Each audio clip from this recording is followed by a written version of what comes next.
anyone home?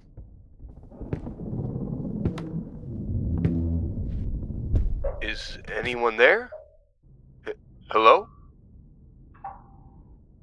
There's a dripping, a leak in the roof. Repairs are a neglected task in the Undercity. Why pay for a fix when the rest of the place is falling apart anyway? This is the kind of place that carries mismatched stone, where the beams are bent and the bolts flake red with rust. The frame of the tavern keeper's house would groan and creak with the weight of things that should have collapsed so long ago. Smogtown wasn't designed to be lived in. It adapted. When the factories shifted operations higher and the wealth chased the topsiders, what was left behind weren't homes, they were husks. Abandoned foundries, boiler halls, machine rooms, stuff like that. The people moved The in. tavern keeper was from Lethora, but it was clear he had spent a long time down in Loth. I can't imagine why anyone would abandon the blue sky above for the darkness below. Maybe he was trying to escape the life he had, or bring hope to the people of Loth. After all, they did consider him to be the Undercity's savior. Maybe. Do you think his family knew that he was from Lethora? Imagine finding out your dad lived in the upper city while you're raised down in a district where the air is visibly green. Are you sure this is the place, Sayun? It's the right address. It's gotta be. It's still the 2nd of Deldorum, around 1:20 in the morning. It usually snows this time of year. They don't get snow in Smogtown, just the harsh cold of the winter season. Maeve was the first to step into the tavern keeper's house, with Butter perched on her shoulder. Molly followed closely behind her. Maeve was taller than Molly, and her wings covered her, almost like a shield. Except Molly didn't want to be shielded. She wanted to see what was in front of them. A very narrow and quiet hallway. It was an odd-looking house, to say the least, because it used to be a factory. It still smelt like one, too. Old metal and mildew, the walls were large sheets of steel patches welded together. In a certain light, you could almost tell there was once machinery bolted to the walls. Nightshade followed behind them, and Sayun had started to wander on his own. He's never been to his boss's home. This is not what he was expecting. Let us split up and look around. Be cautious. We may not be alone. Smogtown's factories weren't very large, unlike those in the High Factory District. Loth operated in a sort of ranking order. The High Factory was where clocks and airships were built and transported to Lethora. Smogtown was where they built the gears and cogs, pistons, valves, sprockets, all sort of smaller mechanical parts that were needed by the upper districts. And the levels below Smogtown were mining veins wedged between industry and ruin. The last level of Loth is where the slums are. It's a bit of a toxic graveyard where factory runoff drowned the canyon floor. As people started moving into these factories, they turned a lot of them into apartments, like the one the tavern keeper lived in. To the right of the door was a narrow stairway that caught Nightshade's eye. That's where he headed first. Maeve and Butter continued into the kitchen, following the scent of something cooking on the stove. Not the nicest smelling meal. Molly and Sayun continued straight ahead and were met with two halls, one leading to the family room and the other leading down to what looked like a little study.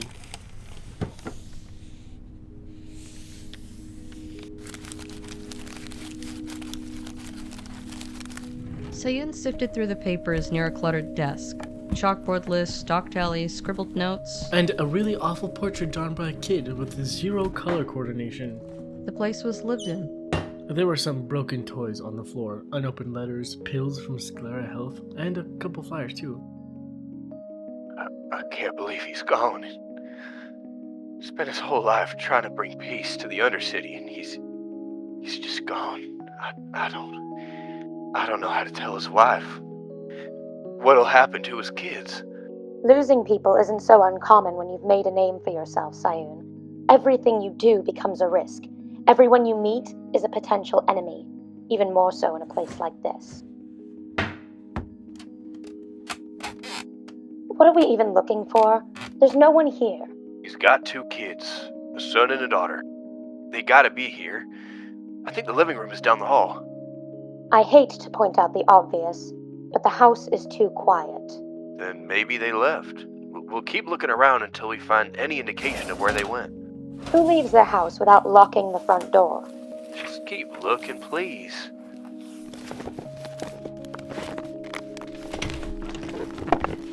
What else do you know about your boss? I mean, what if he was into bad business, and we end up in more trouble for snooping around? Or we find something we shouldn't? He's a good guy. I might not have known him long, but he ran the Wish and Get for the last 20-something years. He's been living in Loth for longer. 20 years? Why aren't there any other barkeeps? We had a few come and go, but they never stuck around long. Some needed a quick job to pay off debt, others just sorta disappeared. Happens a lot down here. Right. Should have run with everyone else. You still can, miss. This isn't your responsibility. If you don't want to be here, you can leave. It's probably safer for you anyways. Molly. What? My name. It's Molly. You don't have to be so formal. We're not in your tavern. Molly, can I ask, why did you decide to follow me here? I mean, the others have a point. It was your first time at the Wish and Get. Not every new face would take a trip down to Smogtown for a man they don't know. Especially a dead one. The same reason you're all here. To clear my name in case any suspicions are raised. I don't want to get into trouble, because I chose the wrong tavern to drink at. Oh, Sayun paused, standing in place, kind of taken aback by what Molly said. The Wish and Get isn't the wrong tavern to him. It shouldn't be, considering who ran the place. If the guy really was some hero, someone well respected, could be that someone wanted him gone? And that's why he was poisoned, right? Yeah, maybe. That still doesn't explain his missing family, though. Molly made her way to what seemed like the living room, leaving Sayun to keep searching the desk alone. I guess she's not one for chit-chat. I think she's more focused on finishing their quick search so she can get out of here. I don't blame her. Yeah, I wouldn't want to stick around either.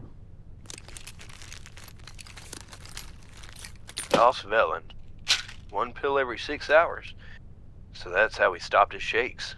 Das Velen isn't something to be concerned about, just some meds the tavern keeper was taking. It's used to regulate tremors in the joints. A common disorder among older drinkers who spent too long around raw fumes and rust. What's this? Hugh H. Chittenden, Cotton Vern, Zona. I'm not even gonna attempt that last name. Herman Gazarian. Who are these people? Maybe they're tradesmen? Where he gets our stock? Doesn't hurt to look into it. Edge of Karosha, where the night never really falls. The sky may be dim, but our city, it's always shining. Always. Lithoran. Not much entertainment down in Loth. Lithoran propaganda, of course. The room that Molly stood in was cluttered. Spacious, but cluttered. Back when this building was a factory, this room was where the clocks were put together. Not the whole machine, just the joints and gears. Some of the old blueprints were still hanging on the walls. Guess it doubles as decor. There were exposed beams crossing over each other, and wires hanging loosely. The rafters held up cables that were once used to move heavy mechanical parts across the room.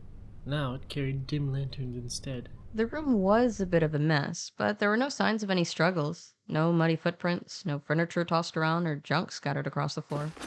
I don't know what the excitement's all about. Tinkerdrift has much more to offer. Well, someone's biased. Tinkerdrift and Lithora are two of 3 leading cities on this continent.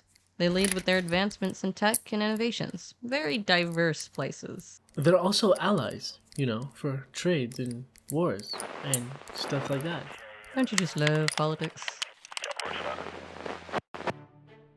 Ha. There we go. At least now they'll have something better to listen to when they get back. There was a bookcase with some toys scattered on the floor nearby. A copper car, a wind-up trinket. There's some dolls too. Ugh, I hate dolls. Molly picked one of them up. It's one of those handmade dolls with yarn for hair and button eyes. Jesus. The way this one was made seemed like someone had no idea what they were doing. This doesn't make any sense. He looked perfectly fine when I walked in, and then he collapsed. I don't remember anyone walking in behind me, so if someone did poison him, they must have already been there. And if someone was targeting him, were they after his family too? Door left open's not a good sign.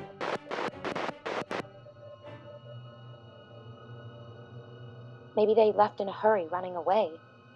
Or they were taken. Always getting involved in everyone else's business. There's no one here, which means I am in the clear and I should go. Molly's eye caught the faintest drop of something dripping onto the doll. A leaking pipe or mold on the ceiling. Maybe.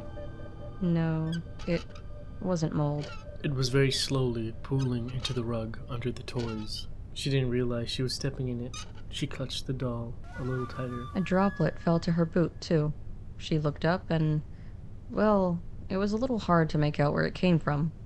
The ceiling was pretty high, and the rafters interlocked like a web or a net made of rusted bars. The room was dark too, making it a little harder to see where the dripping came from. Molly can see in the dark, though. It just took her a second to find the source, and when she did, her eyes flashed white. It was hanging from the rafters, looking down at her with eyes as blue as hers. Those eyes were bleeding, and every drop it shed added to the puddle beneath Molly's feet. It was a boy. No older than 6, maybe 7 years old. He had a toy in his hand, a wooden model of an airship like the ones that fill Lathora's sky. She tried looking away. She really did, but her body just wouldn't move. It was like her legs locked in place and her eyes were fixed to his. How do you look away from something like that? He was strung up, bound by rope and tied to the rafters. And he was missing a shoe.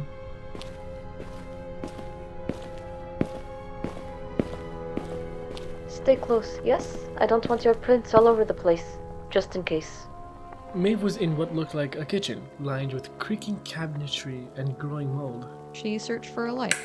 Nothing. It seemed like the power had been cut. Smogtown is a poorer district, so it's not uncommon for electricity to go out every now and then. Unless it was intentional. Butter, see if you can find a flux node for the kitchen. Let's get these lights back on. These old factories had a fuse in every room. Easier to save power that way. Maeve didn't necessarily need light, though. Vilgarins can see in the dark, too.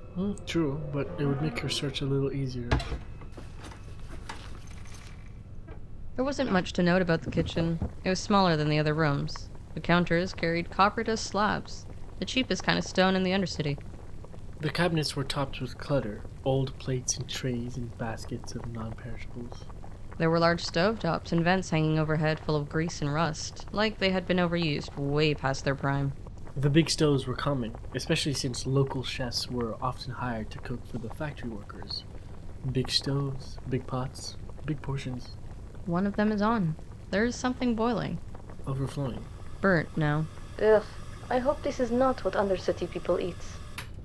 This is definitely not the food of the Undercity. Nope. The pot was left unattended, for a while it seems. There was a chopping board carrying sliced roots and homemade bread. A handful of loose grains were overflowing in a little cup. They weren't rotting, just forgotten. As if someone was preparing a meal. But never got to eat. The kitchen was the only room on this floor to have any windows. There wasn't much of a view though, unless you count Smogtown's streets. There were dried spices and herbs laid out on the windowsill. And a potted plant. I wouldn't have thought a seed could sprout in Loth. The lack of sunlight, the toxic air. Truly, the Undercity holds such resilience. It's what they call a devil's ivy, sturdy little vine. The pot was cracked and covered in paint. I know they would not abandon you, not after how difficult it must have been to raise you here. So, where is your family? Oh, Professor, this better not be a waste of time. We were supposed to leave tomorrow. Oh, what time is it? Butter, have you found the lights? Maeve continued towards the dining room, where a round table was dimly lit by a lantern in the center. 4 chairs, 4 plates, 4 cups. One of them looked like a tankard from the Wish and Get. I bet it belonged to the tavern keeper. And one had a lipstick stain. It was fresh. Really? How can you tell? There's a bit of a gloss to it, and the lip lines aren't smudged or fading, just soft, like someone recently took a sip of something and stained the rim. There's a sweet smell in the room. Maybe tea or perfume? something powdered. Something floral with a bit of age to it, like it's been sitting in a vanity for a little too long. It wasn't coming from the cup, though. You're right. The drink didn't have any smell to it. Maeve followed the scent, almost recognizing it. It's the kind of thing a loth girl wears to feel pretty. Maeve didn't realize it, but she was standing on the hem of a skirt. It belonged to who I assume was the mother. Her eyes were just as blue as her son's, just like Molly. They carried a deep sense of terror. And like she had seen something that petrified her. Except she wasn't frozen from fear. She laid still because of the blade in her chest.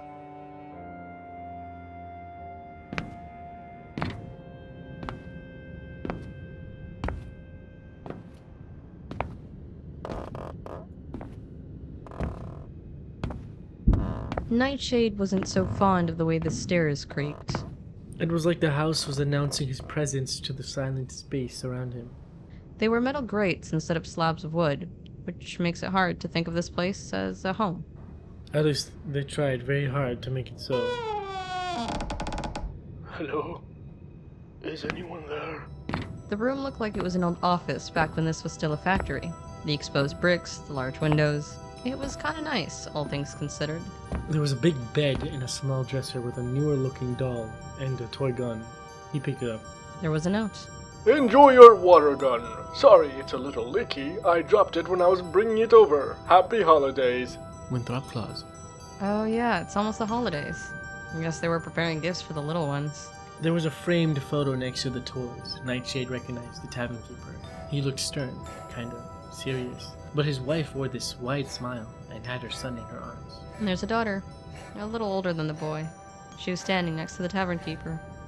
What has happened to your family, you unfortunate man? How brave must you have been to risk their lives so you could become the voice of Loth? Loth is a lawless land, that much is very clear. To think one man hoped to help it become more than it is, I think it's... Foolish. No, not at all. When you're bound to a place where oppression is more prevalent than justice, it's rare to find hope in the dark spaces. Loth is a place of crime and consequence, where death wanders the streets so generously. It used to be a haven, a thriving sanctuary where the people above could seek refuge below. It was once the place where people met in the middle, with the hopes of building a home in the cracks made by wars they couldn't control. Exactly. So when those wars ended and everyone returned to the surface, hope left with them. They poured it into Lethora, and well, look how vibrant the topside is. The fact that one man at least tried to bring it back to the Undercity? A very brave thing, I guess. Nightshade made his way over to the large windows. He could barely make out what was on the other side of the street. Everything had this hazy glow to it. It's hard to tell if it's day or night. I think it's almost 2 a.m. now, isn't it? Yeah, something like that. Even I'm losing track of time. The streets seemed quiet. There wasn't much movement. I also wouldn't expect much at this hour anyway. If anyone's still awake, they're probably out at a tavern or a market, not idling around in a residential district. This is why I don't come to the Undercity. I could have been at home, asleep. I'm supposed to return to the academy in the morning. Of all the rational decisions I've ever made, this one ranks the highest. I offer one meeting with Miss Burton, just a one, and now I'm standing in the bedroom of a dead man. Nightshade knelt by the bed where he accidentally kicked the... whatever it was. A book? Or a journal, maybe? Blue Scythe. Never heard of it. Not much on the cover except the title and a crest engraved just below it. There wasn't much in it, or at least not much to note. Looked like a guidebook of sorts. There were rules and codes, and names. Some Lothian game, or something. I didn't know the tavern keeper well, but even up in Lethora, the Wishingate is a name well heard of. But even so, I'm starting to think no one is here, and perhaps we've overstayed. I wonder if the others found anything. Who's gonna tell him? The 2nd of Daldorum, 1:37 a.m. Nightshade left the parents' bedroom and stood at the edge of the staircase. He leaned over the rails like he was about to call out to the others, but they were already standing at the bottom of the stairs. I may not be a detective, but I do believe we were a little too late. There's a boy in the living room. You found the son? Well, where is he? Why would you just leave him there? Untying him was not my first thought. I think the family was targeted. I agree with Molly. The wife of your tavern keeper. She suffered. I'm sorry. Where? In the kitchen. Sayun, I am starting to think that the death of your tavern keeper was no accident. We should leave. And leave them to rot here alone? They deserve better! No, we leave this to the police or someone else. What authority?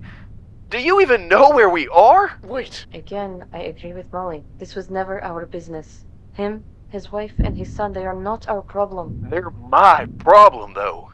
He was my boss, my mentor, a friend. I can't just walk away and leave them here alone. Wait. There is still a child we haven't found. His daughter. She might still be here, or maybe she ran away. We've come this far. We may at least finish our search before we abandon this place. Or at least find something that'll tell us who did this.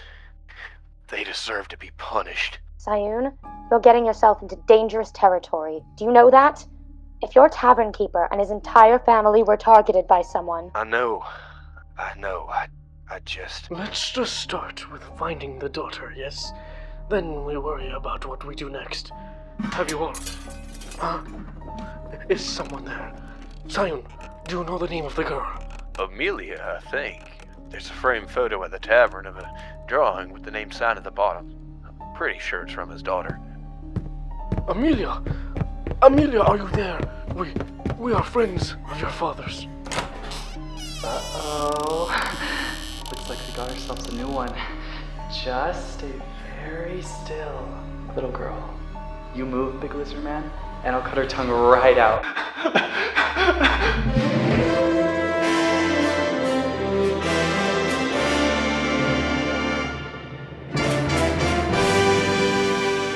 Thanks for tuning in to Cassia Letalis. Sorry, it's been a while since we last posted.